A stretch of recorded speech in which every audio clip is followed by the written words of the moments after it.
My name's Christina and I'm the Alumni Programs Coordinator for the university.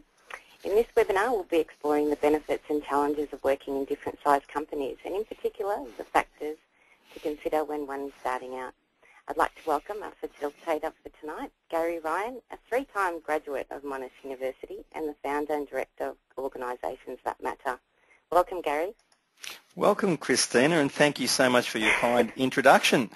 It's a great pleasure to be here with you tonight, folks, as we conduct this Career Compass webinar for you, Is Bigger Really Better?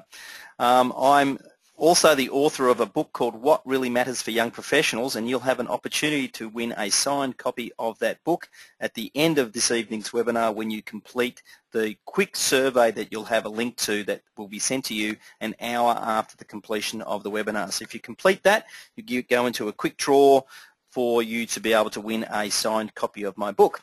That's enough about me. What is our focus this evening? We're here to share insights about the benefits and challenges of larger versus small organisations.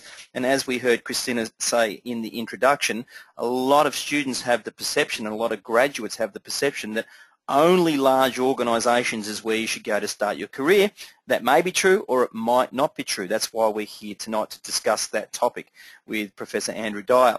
We're going to help you to determine what size organisation might actually be best for your specific career aspirations and to answer your questions, and we thank you for your registration questions when you registered and signed up to attend this webinar. Please feel free, however, to ask some questions throughout the webinar using your chat function that some of you have already had an opportunity to use prior to the start of the webinar. We're here this evening to interview Professor Andrew Dyer. Now, Andrew is currently the Chairman of Salesforce National Proprietary Limited.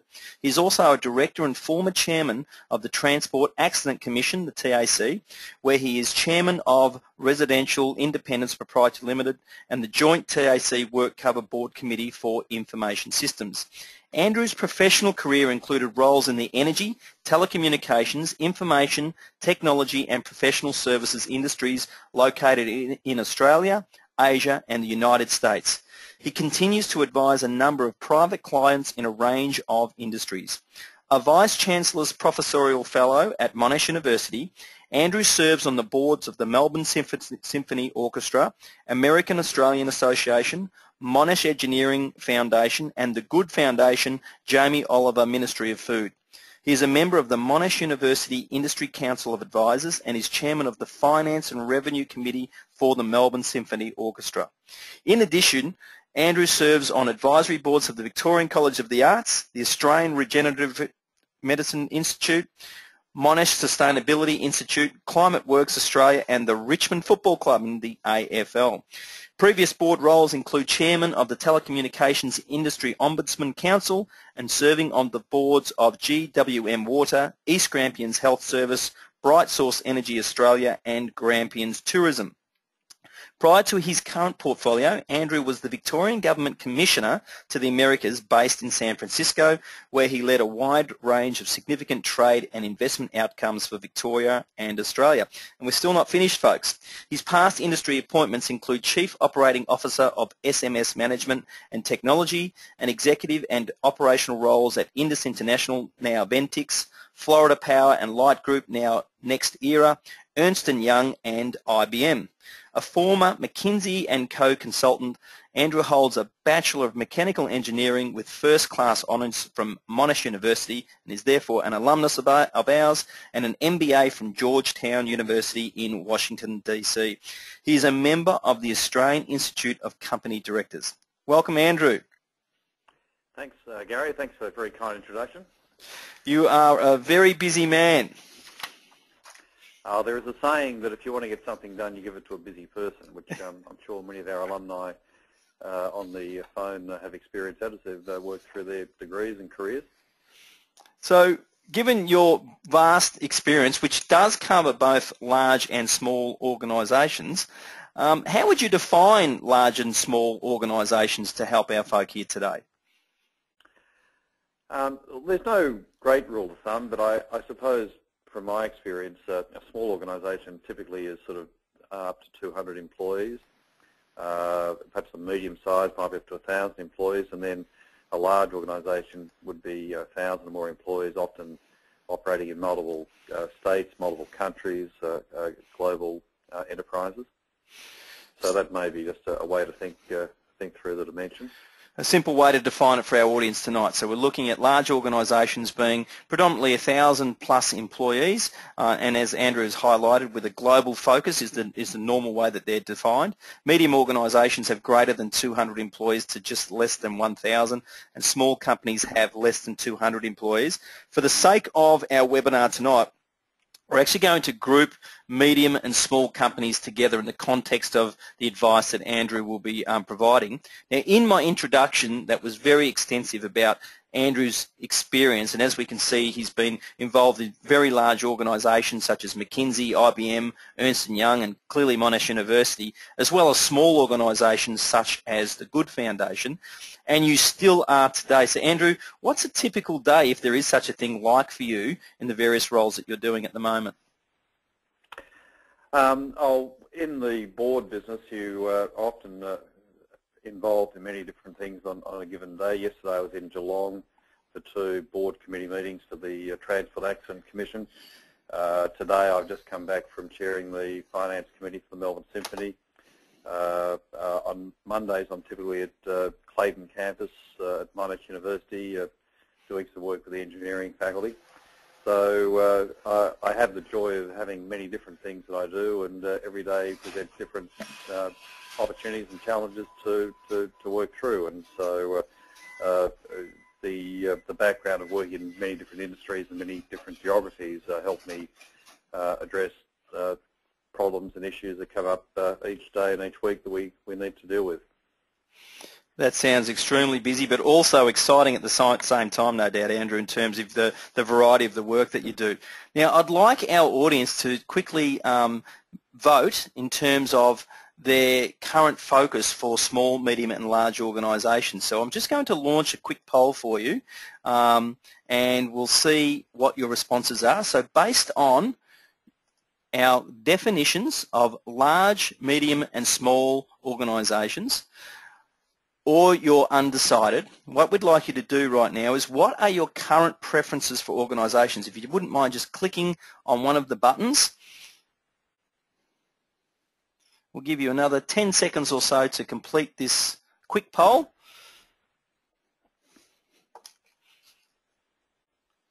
Last 5 seconds.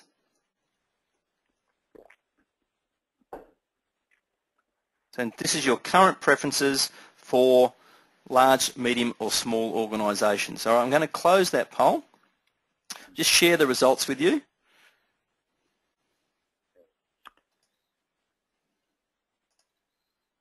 And what you can see is that 25% of our audience have said that their current preference is for a large organisation, 50% have selected a medium organisation, and 13% a small organisation. So we're actually saying right now that if we're grouping medium and small, that's actually 63%. And 13% of our audience are undecided. So it'll be interesting to see towards the end if the information that we're providing with you tonight through the interview with Andrew is going to help you get more clear about your preferences for large or small organisations. So thank you for completing that poll for us, folks. We really appreciate it. Once again, if you've got any questions that you'd like to ask as you're going through, feel free to type them in as we're walking through. So let's focus on some of the benefits for larger organisations. For example, Hong has asked, is bigger really better, which is the topic that we're actually doing here tonight. So, Andrew, what are some of the benefits of larger organisations based on your experience? Oh, there's a lot of great things about working in a large company. Typically, they've been in business for a long time. There's a fair degree of stability, certainty about the company. There's structure and process in how things are done, and compliance with laws and regulations and things that are important to have done right. If they are in multiple geographies and jurisdictions, the opportunity to move around and work all around the world is prevalent. And if you can articulate your case, you can often get the resources and backing to do things that would be perhaps harder to do in, say, a small organisation. So and perhaps the last but not least is you're more likely to get professional development training and career training and career progression in a structured way in a large organisation than perhaps a smaller organisation as we've defined them today. So what would be some of those historical benefits that larger organisations have provided graduates as they've come into their organisations over time? Andrew? Well, it varies. I was very fortunate when I graduated from Monash Engineering to work for IBM, and they spent essentially the first year of my career there developing our skills in terms of how we deal with people, learning how to do things like selling, meeting with customers, solving problems, understanding how companies work, and teaching us a lot about the business world. I was coming out of a technical engineering degree, and IBM made me invested in my skills and capabilities to really round myself out as a business professional. So it was a big investment. I think it was in the order of hundreds of thousands of dollars per employee each year if you costed it out properly, and you could only really achieve that with an organisation that had the scale and the resources to make that investment. So historically, the larger organisations such as IBM, which was your experience, the large intake, that intake was fairly stable in terms of also the organisation being stable, and that they had an organised approach to your career development. As you were saying, they would invest a lot of money. In your case, you mentioned hundreds of thousands of dollars per employee over time to help them develop. And what were some of the benefits for young graduates in the context of their ability to move through the ranks and those sorts of things over time in a large organisation, Andrew? You would benefit from a well thought out, well structured career development, leadership development program. In the case of IBM, this is going back quite some time. Certainly during my time there, you might work in a branch, you might then go to headquarters, which was in Sydney, come back, work in a branch, get an overseas posting for, say 2 or 3 years, come back then into an even more senior role. And many Australians, have an incredible track record for being successful globally. Many of my colleagues then went on to overseas senior level postings, running entire divisions, in fact running entire countries. So there was typically every 2 or 3 years you would have a strategic career move, both physically and from a career structure point of view, that would move you, through the system. And it was a very proactively managed leadership development, career path planning that had been in place in the company for a long time. And in terms of the historical benefits of personal security from a career perspective, do you mind explaining that for us, please? Well, that perhaps has changed, and I think it might be a different landscape today in the world, but certainly in my area, if you join a large company, many people join those companies for life. And the health benefits, the retirement benefits, and the long-term job security were well intended and well executed. And I still have colleagues and friends of mine that are still at IBM that will have a secure retirement and have had fantastic careers. That may not be quite as ubiquitous today around the world, and I think that's also combined by the fact that younger generations are looking for a multitude of experiences and employment opportunities, and are much more mobile than perhaps we were a generation or two ago. Which is really what you're highlighting now is the challenges of large organisations, that some of those historical benefits of the large intake being stable, having the organised approach to career development, the ability to rise through the ranks, etc., are no longer necessarily from an employee's perspective, and the large organisations have identified this, that there are some challenges. So the world has changed, as you just mentioned, and employees don't necessarily want to be stuck for life. And as a result from that, the approach from large organisations is not quite the same necessarily as it was historically, because what are companies now, what's their view of an employee's expectations about their long-term career at the single organisation, Andrew? It might be good to get a response from someone in the audience, but my guess is that whereas perhaps in my case I was making a decision to join IBM for many, many years, people joining a company, whether it's small, large or medium, probably it doesn't matter, are probably thinking in a 2 or 3 year time zone horizon. So I think the time zone horizons of career longevity expectations of companies are much shorter. Yes. Having said that, employers still seek the best talent, and employers will continue to work hard to retain, grow and nurture top talent. So it's not as though companies want to truncate employment unless circumstances prevail in that there is a growing recognition again that actually having long-term loyalty, career development is a good thing. So it's a bit of a pendulum. Perhaps in the 1990s, some of the companies moved away from graduate hiring and graduate recruitment. I've seen that swing back in this last few years.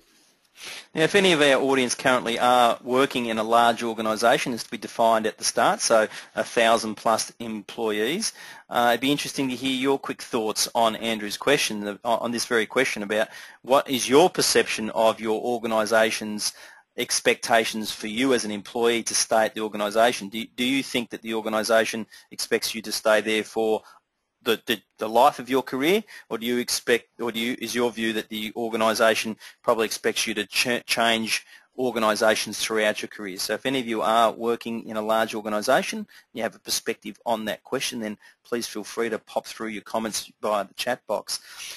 Andrew, one of the challenges that can often come with large organisations is this wonderful word, bureaucracy. What's the challenge that comes with that?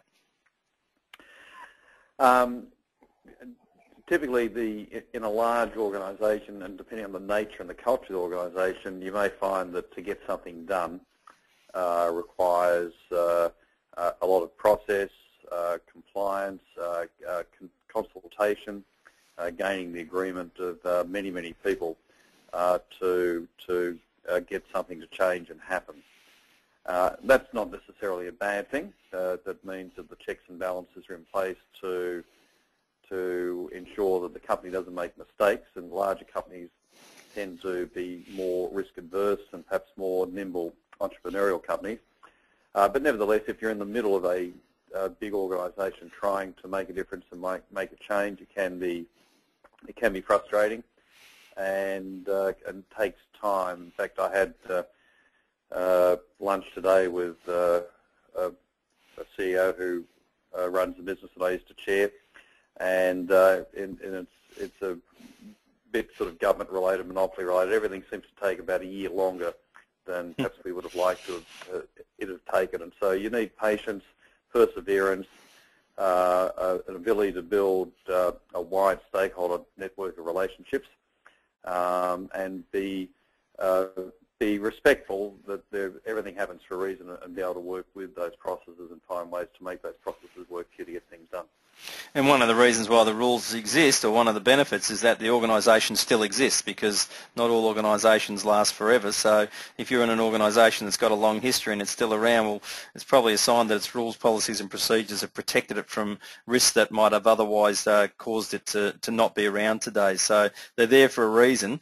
But I suppose in terms of graduates making a choice about which sort of organisation they want to go into, you need to have your eyes wide open that large organisations are full of rules and procedures. They are full of bureaucracy for good reason, but if you're the sort of person that bureaucracy's not something that you like dealing with, then you're probably going to find a large organisation could have some challenges for you personally. So that's part of the question that you need to answer.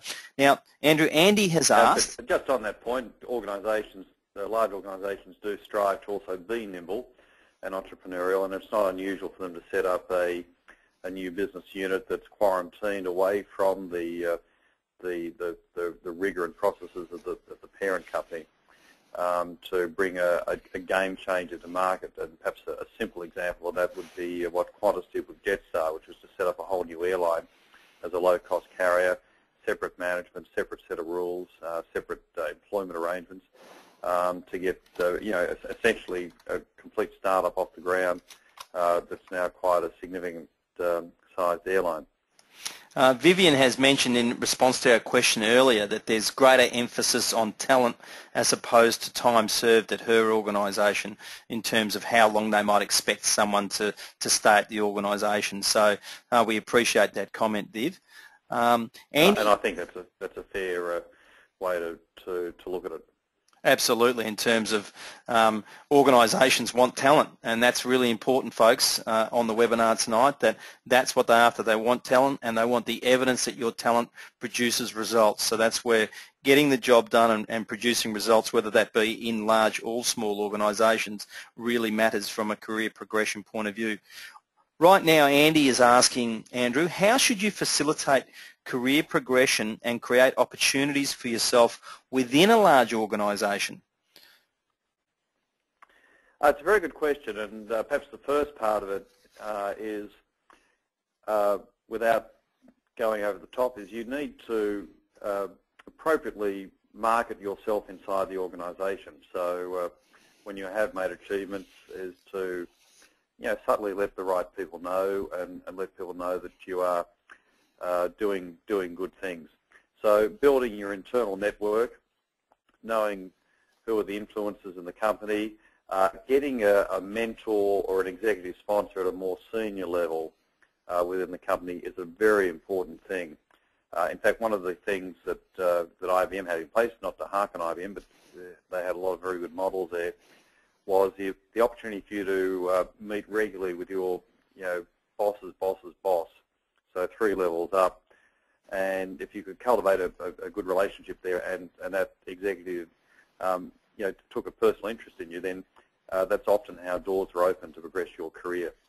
So it's very important that you don't get sort of pigeonholed in any particular part of the organisation, and you either make or create opportunities to build a wide set of supporters, sponsors, mentors, and have support at multiple levels.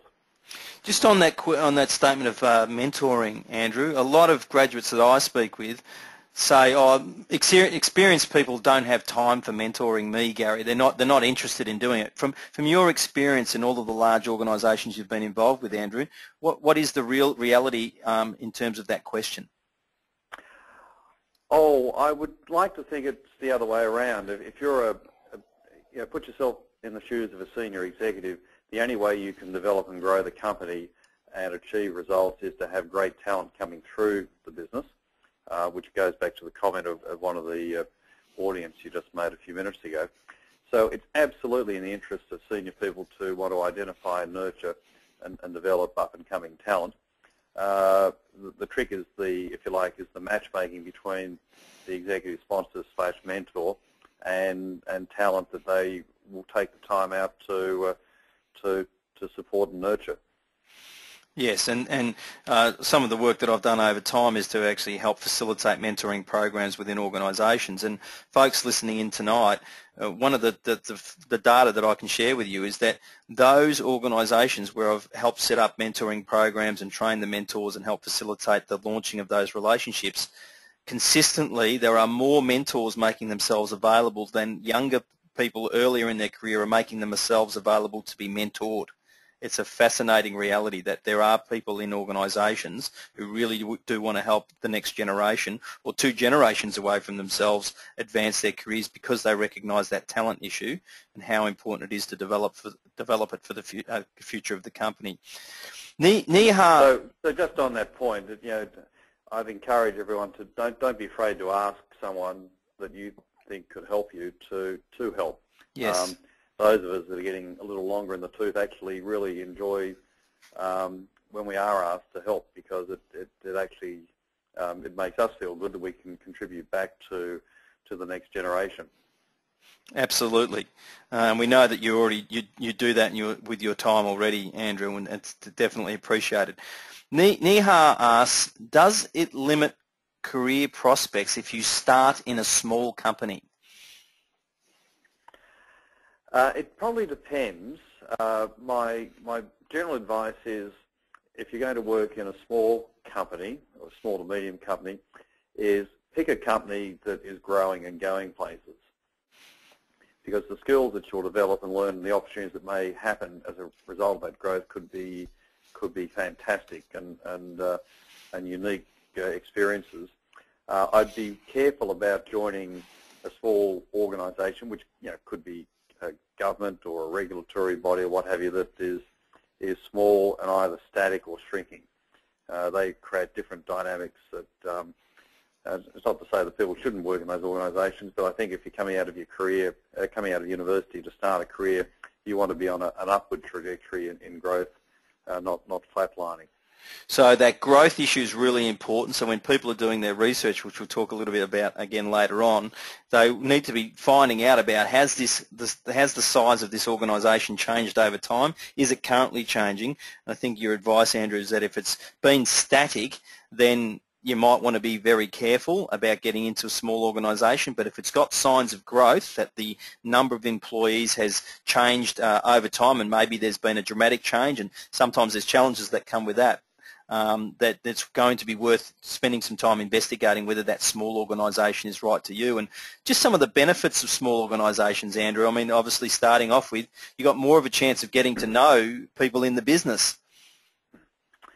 Well, exactly. A small organisation by its very nature means that your chance to know the CEO, the senior management team, the customers, the stakeholders, and just basically know many of the people in the business, if not all of them, is quite rewarding.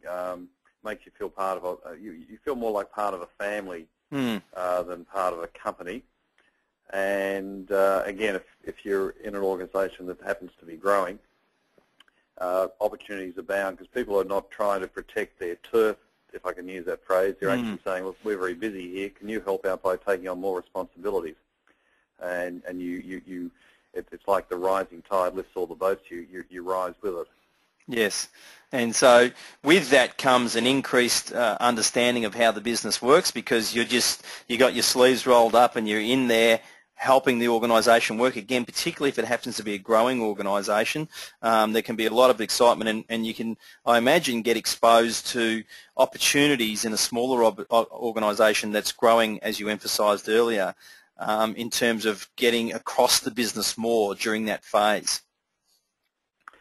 Yes, you perhaps might be a bit more of a jack of all trades and have to know everything from the sales part of the business through the product development, product delivery, operations, depending on the nature of the business, right through to the back office operations, how the accounting is done, paying the bills. So when I, as a simple example, when I became the commissioner for Victoria in San Francisco, I was the manager there of a very small team. I had to do everything from filing the accounts through to doing the banking. So it's good to work in a small organisation because you get to know all the things that have to come together to make a business work.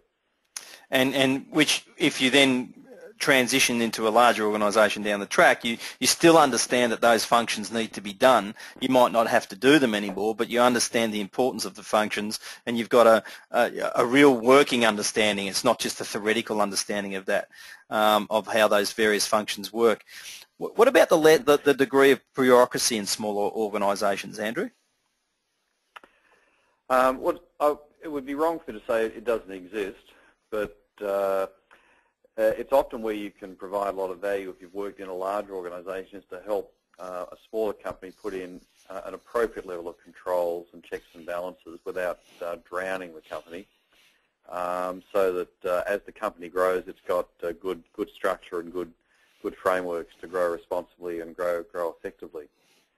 So if you walk into a small company, don't be surprised if you see that there's a lot of gaps around the place, and that's actually an opportunity for you to provide leadership to really help structure and grow the company appropriately. Jess asks a really important question in the context of tonight's webinar, Andrew, and that is, are employers from smaller companies interested in hiring graduates? Again, it depends on the company, but I would think, and I've certainly seen many cases where small companies want to fuel their growth, and graduate students provide fresh ideas, fresh skills.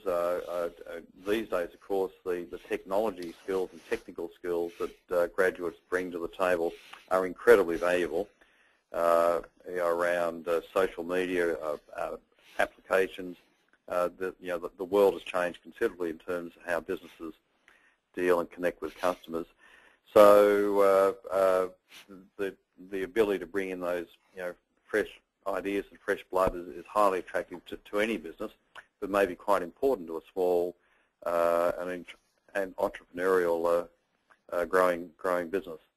Yeah, so I'd imagine the other fact that graduates are going to bring to the table is just their energy. So, folks, some of the benefits that you might not have previously considered regarding smaller organisations are, again, you get to know everyone. You've got the increased opportunity to really understand, really with your sleeves rolled up to your elbows, how the organisation works, which will help you throughout your career, particularly if you also want to set up your own company one day. That can expose you to some of the challenges and how you might actually go about that process. You've got the ability to get things done, which actually goes on your record to show this is what I've done. I was involved with this organisation and we grew from X turnover to Y turnover in a short period of time, and we went from having 20 staff to 340 staff, and those sorts of journeys that while you might not have been solely responsible for it, if you were part of that journey, they're great stories to be able to tell. The less bureaucracy can mean that, you've got less red tape to get things done. There can be some challenges that come with less bureaucracy at the same time, which we'll talk about some challenges in a moment. But as Andrew has really highlighted, the opportunities in a growing small company. So that's the real focus here for you to be having a look at and doing your research. Is this small company growing? And if it is, opportunities will be behind every corner as you go into working in that organisation. Lisa asks us, Andrew, at what stage, in fact we should, before we get there, I should say we've got Von's question. My apologies. Von asks, what are the cons of working for a small organisation? So what are the challenges? You may not have the depth of resources and capital to make the sort of investments or acquisitions or strategies that can be deployed by, very easily by a very large company. So you can be resource and capital constrained. Mm-hmm. The small companies may not have huge cash balances or huge balance sheets, so you can be in a situation where you are very reliant on sales and customer revenues to keep the company cash flow positive and be able to run. So you're very much closer to success or not success in a small company. The good news is you get to know and understand the levers, and so you've got more control there. The career growth potential could be limited. The geographic opportunities might be limited depending on the nature of the business, and you may not learn how a larger company is structured and operates because those processes aren't in place, and it's hard to learn how to do that because there's not good templates for you to work with. And you may have less opportunities for mentoring and professional development because A, the resources may not be available, and just there may not be the people around in the company to help you at levels above your role. And you that point that with smaller, non-growing, so they're stagnant in their size, those companies can have little chance for progression because you've literally got to wait until someone in the role at the moment that you're seeking to get yourself to leaves the organisation, or something tragic unfortunately happens to them, so the opportunity arises for you. But that can be a long time in a small organisation if it's stagnant, which really highlights the fact that in stagnant small companies, change happens pretty slowly over time. And that's including the developing of those bureaucracy and those rules and procedures, Andrew, that you were talking about. we've got a question from Lisa, and Lisa asks, at what stage of your career should you make the transition from small to big or big to small? What are your thoughts on that, Andrew? So I think if you join a company out of a university, whether it's small or large, I think unless something goes wrong and you've made a bad choice, I think it's very important in your first career role that you have a demonstrated track record of achievement at a particular company over a period of time. And my personal opinion is that that needs to be at least 4 years. Okay. Because whether it's a big or a small company, you need to be able to demonstrate to future employers that you do know how to work inside an organisation, you do know how to get things done, you've met targets, you've built networks, you've been respected, you've got customers and employers that value and give you good references. But if your career starts out and you spent it reminds me of the film Any Questions for Ben, which people may have seen, where I think his average career was 7 months in any one job, any one company. If you've got a choppy career like that, there may be reason behind every move, but people may question your ability to have some level of tenure and ability to commit for a reasonable long haul campaign to get achievements under your belt. Yes, so in terms of some of those other challenges, what I'm hearing you say is on one level there's no really hard or fast rules about transitioning, but I have heard very clearly the comment about ideally, and this is where it comes to selecting well in the first place, both for small or large organisations. So if you're in a small, the message is, in fact, I'd be interested for one of the audience to type in what's the key message about your selection of a small organisation. See if someone can let us know what the answer to that question is. What's the key message that Andrew has said or about the description of the type of small company? So we'd like to see if someone's got an answer for that question. So there's no hard or fast rules, but you need to be able to demonstrate that you get things done, that you've met targets and you've got good relationships with your customers and or your stakeholders and staff and mentors, etc. So also in terms of the rules and policies and procedures, what can you tell us about that in terms of that move from, say, maybe a small organisation to a large organisation, Andrew?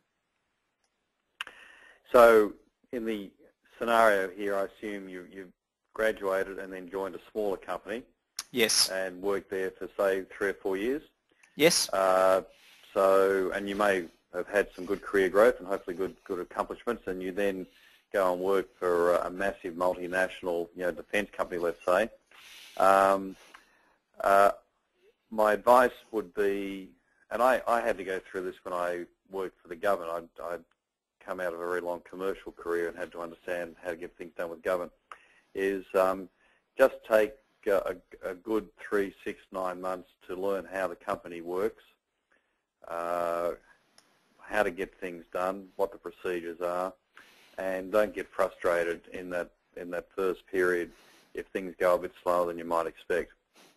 And from and understand why things are done in a certain way, and that doesn't mean to say you can't challenge and improve them, because that may be why you've been hired to help improve the company's performance. But you just need to take a longer time in a bigger company to figure out how to assimilate and get things done. So in terms of the reverse, what would be the situation if you've started in a large organisation and then you were moving to a smaller organisation from a bureaucracy point of view? The time scales are shorter. I think if you've moved into, and I've done this, if you move from a large company to a small company and you're there to, you might be there to turn the company around to make some significant improvements and to solve some specific problems.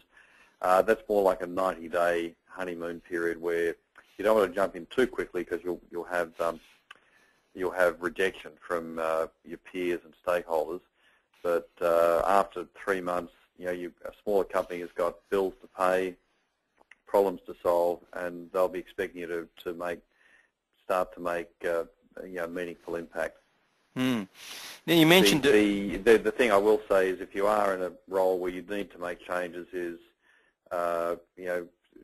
still be respectful and understand the relationships between the various people in the company, Yes. and consult widely, and particularly in a smaller company, because there will be a lot of underlying relationships that may not be obvious to you as you walk in the door.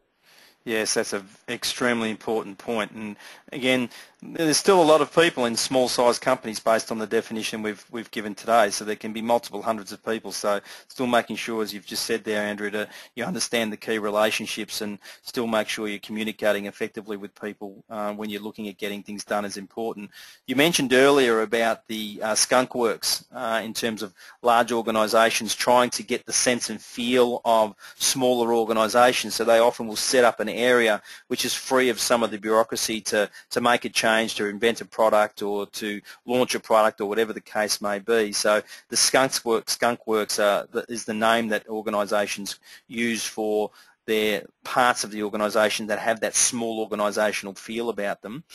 So large organisations may have that, so that might be an opportunity for people moving from small to large, is to even get into a skunk works area. So that might be a question you might even be able to ask. And tell us about the can-do attitude of small business that from a large business perspective, Andrew. In what way, Gary? Well, in terms of the fact that in a small business people get exposed to more of the organisation, they get exposed to how the organisation runs, so there's a willingness to roll sleeves up and get things done, that sort of can-do attitude, because sometimes they have to be able to do that, otherwise the organisation might not exist anymore. So I'd be interested with your experience with some of the larger organisations, what's their sense and feel about that can-do attitude that people who have been in a small organisation might bring to the large organisation? I think it probably applies to both small and large. You might feel more pressured sometimes in a smaller organisation because you're closer to the realities of the business, and you're not protected by big revenue streams and balance sheets. But nevertheless, big organisations still need to get things done. Airlines need to get planes to fly on time. Train lines need to, or train companies need trains to run. So there are always pressures, and sometimes you can be under incredible pressure, even though you're in a very large company, to achieve results. Mm.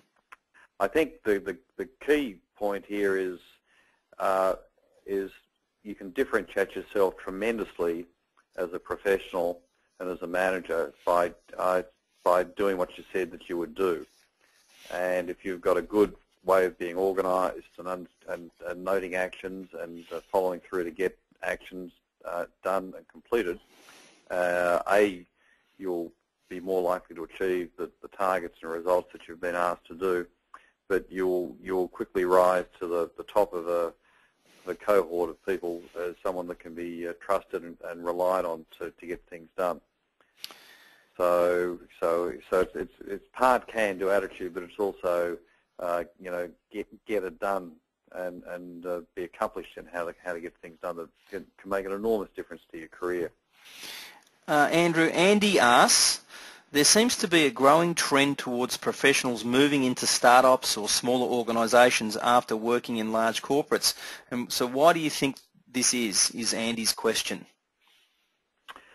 It probably comes back to, and I think it's a good observation, it probably comes back to some ground we've covered earlier, that if you are working in a large, structured organisation, it can be rewarding, but it can also be very frustrating, and you look out the window one day dreaming and thinking, wouldn't it be great to be in my own small business, be my own boss, not have to deal with boards and committees and staff meetings and all these things that are there for good reasons, but can feel like they're slowing you down.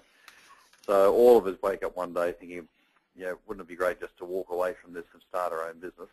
And that's frankly how a lot of small businesses get started, because you've got great experienced talent that have worked at medium, large businesses. You may have some money saved up from your time at those companies, and you really want to have a go and make a difference and get something, either start the business yourself or get involved in some advisory board capacity or some coaching, mentoring capacity to help a new business start from scratch. So if you did start a new business, What are some of the couple of key steps that you think people might need to do if they, because that's a possibility too, they might go from a small business to their own business, or they might go from a large business to their own business, or various steps along the way. But if they do set up their own business, what would be a couple of key points that you'd like to share with our audience tonight? Well, as simple as it sounds, it's very important to do what's called a business plan and lay out how the business would work, what the sources of revenues would be, who the customers would be, what problems you solve for customers, and consult reasonably widely and be prepared to get some very strong feedback and critical feedback about what you're doing or what you're planning to do. And if you do that process well, it'll firstly test whether you've got something that's viable and has the potential to be viable. Mm-hmm. But two, it will very, very much enrich your thinking and ultimately where you decide to take the company and how you launch the company. It may also help you bring in some other partners or investors and people that will be supportive to you as you execute on your business.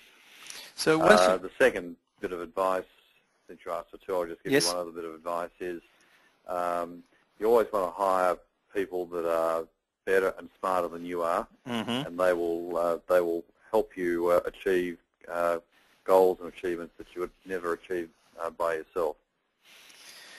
That's along the lines of bringing in that expertise as well, so not being afraid to bring in large company expertise to your small organisation. That might be in the context of some of the things you mentioned earlier, Andrew, about helping set up some policies and procedures and rules. So assuming your plans ended up getting the tick and you've been able to see that it's a viable operation, a quick way to get some runs on the board is to bring in that large company expertise. And you mentioned getting on yourself on to an advisory board, but also yourself in being an entrepreneur, setting up an advisory board as another way of accessing some talent to ultimately help your organisation, because talent's the key for small, medium, large organisations and certainly for people being entrepreneurs. So there's a couple of things that people can do if they choose to go down that entrepreneurial path. Andrew, Sahar asks, what steps should one take in deciding which type of organisation to pursue, large or small? I would think a good approach is to actually have two options, a large company and a small company option. I think that would be a good position to be in. And one of the first things I'd be doing is doing some what's known as due diligence on those employers, understand obviously what their business is, who their customers are, do the research. Are the companies growing? Are they going places? What's the culture like in the company? Perhaps try and find a way to talk to people that work in the companies to get a feel for what it would be like to work there. Is it the sort of place that you would enjoy coming to work each day? And get a sense for what the opportunities would be if you were to make a choice to join that company and grow with them. Andrew, I noticed with some of the names of people that have registered for tonight that they've in fact been attendees at various personal and professional development programs for both postgraduates and undergraduates that I've facilitated myself at Monash University over time. So while they were students, a number of our attendees were doing extracurricular work to enable themselves to continue their development. How important is extracurricular development beyond graduation for the folk online with us tonight? I think it's critical, particularly in a fast-changing world of technology and skills, and it's a constantly moving target, whatever your profession happens to be. So both taking on programs that will expand your knowledge and skills into areas that you don't have experience, or even refreshing the skills that you might have learned at, say, university, is absolutely critical, I think, particularly through the first 10, 20 years of your career. Once you get perhaps to my level, it's a lot more about relationships and long-term experiences. But if you are in a professional role, whether you're an accountant, a lawyer, a dentist, constantly nurturing and reaching out to enhance and grow those skills should be a major part of how you spend your time in your development years. And obviously being strategic about that development, but are you actually encouraging that folks should in fact even be investing financially if necessary in their development even while they're in the space of either looking for work or early in their career, especially if they're in a small organisation with low resources? What's your advice on that, Andrew? Oh, small or large, I remember some years ago now, when I was at IBM, one of the things we didn't really learn was accounting, and I went and did an accounting course at Holmes Glen TAFE, of all places, that did a fantastic job just to teach me the basics of accounting. I still rely on things I learned in that TAFE course, oddly enough, to the things I do today. Language is probably another key skill for people that want to work in international business, picking a language. Either if you've studied a language at university, that would be great, but if you have, keep going. If you haven't, pick a language that is a major spoken language in the global world, so you've got some basic skills to help you make some career choices that would be opened up to you. So, Spanish, Mandarin, Cantonese, Portuguese are widely spoken now in many geographies around the world, and that would be an incredible skill to have in your back pocket. Now, folks, while we continue to answer Sahar's question, just in a moment or so, we might have an opportunity to answer one or two more questions from Andrew that we haven't had just yet. So if you've got a question or two that we haven't answered so far for you, you might want to take the opportunity now to start thinking about it and then to type that into the chat box. Once again, whilst we continue to answer this question from Sahar about what are the steps that you should take. In other words, what should you do? So we've been talking about doing your research, continue your extracurricular development, which is a message that's come through very strongly from Andrew. Andrew was also speaking about with your research, with small companies, are they growing or not? Certainly it's a good option if your grade point average isn't high. So if any of you are currently worrying about the fact that you haven't got a high grade point average, probably the reality is that there might not be very many opportunities at large organisations, but certainly small organisations that are growing would create opportunities for you where your grade point average might not be of such an issue, and it's a great place to get that 4 years of experience that Andrew was already been talking about earlier to help you maybe progress into larger organisations if that's what you wanted to do. Andrew's also been speaking about the large organisations and doing your research on them too, and what's the reputation of their graduate program? Do you know anyone that's done their program? Can you go and talk with them? Is it national or global? And ultimately, the big question for most folk, Andrew, would be what's a successful career look like for them? And what insights can you provide to us about that last question? Oh, well, that very much comes down to individual choices. In my case, I've chosen to do a lot of different things over many years in different geographies, and I've found that very enjoyable because it's good to have variety and work in all sorts of different scenarios and problems to solve. So, I've worked for a utility, I've worked for a software company, I've worked for a technology company, and so that's sort of been my particular bent in my career.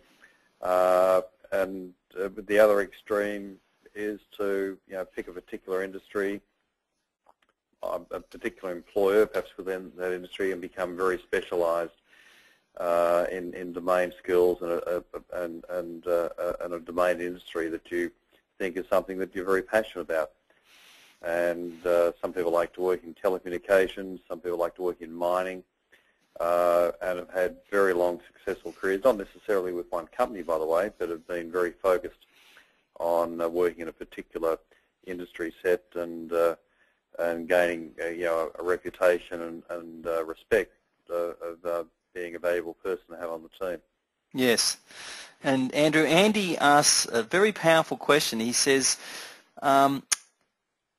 this sort of touches on your comments about bureaucracy, but what strategies would you recommend for dealing with office politics, which seem to be associated more with larger organisations but also occurs in smaller organisations? So again, what would be your strategies you would recommend for dealing with office politics?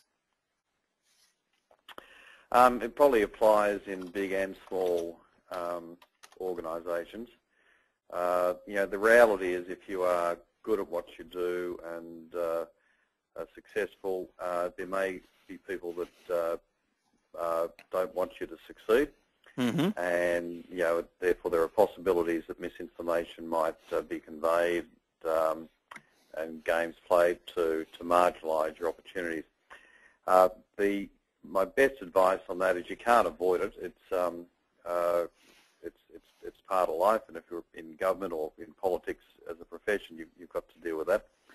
I think it really comes back to your building a good stakeholder network, a good peer and mentoring network, and having people that are above the fray of the politics who are going to look out for you and protect you, for want of a better word, when needed. Yes. And Lillian just quickly asks, how should one go about transitioning from small to large organisations? So we've been talking about that already, but a second part of her question is, how can networking opportunities be found? You sort of have to make those opportunities by going to events. Monash does a fantastic job in running alumni events, yes. mentoring events. That's a very good place to start because we typically have great alumni that will come to those events. They're interested in graduate students or students starting their career. Melbourne, since we're sitting here in Melbourne, is a fantastic city for events, from sporting events, music events, through to professional forums. So the trick's to get on the list, to get invited, and or know someone that can take you along as a guest. And be active. So again, be proactive. That's where you. Sorry, I was just going to say that's where your sponsor or your mentor can be very helpful, because typically your sponsor or mentor in an organisation will be invited to events, and you could suggest to them that, look, the next time you're going to the KPMG event on governance, can you take me along? I'm quite interested in that topic. So be aware of events, be aware of who gets invited to events, and don't be shy about gate crashing the party. That's superb advice. Now, what we'd like to just quickly do is just get you folks to just quickly help us out with a second poll. What we're going to do is just see if, based on our conversation tonight, do you feel more informed about your choices regarding large and small organisations? You've got three simple options there of yes, no, or unsure. So you've got another 10 seconds or so to fill in the poll. So the responses... And I see I'm not allowed to vote, Gary. No, that's right. We're not allowed to influence the votes, Andrew. We've got 5 seconds to go.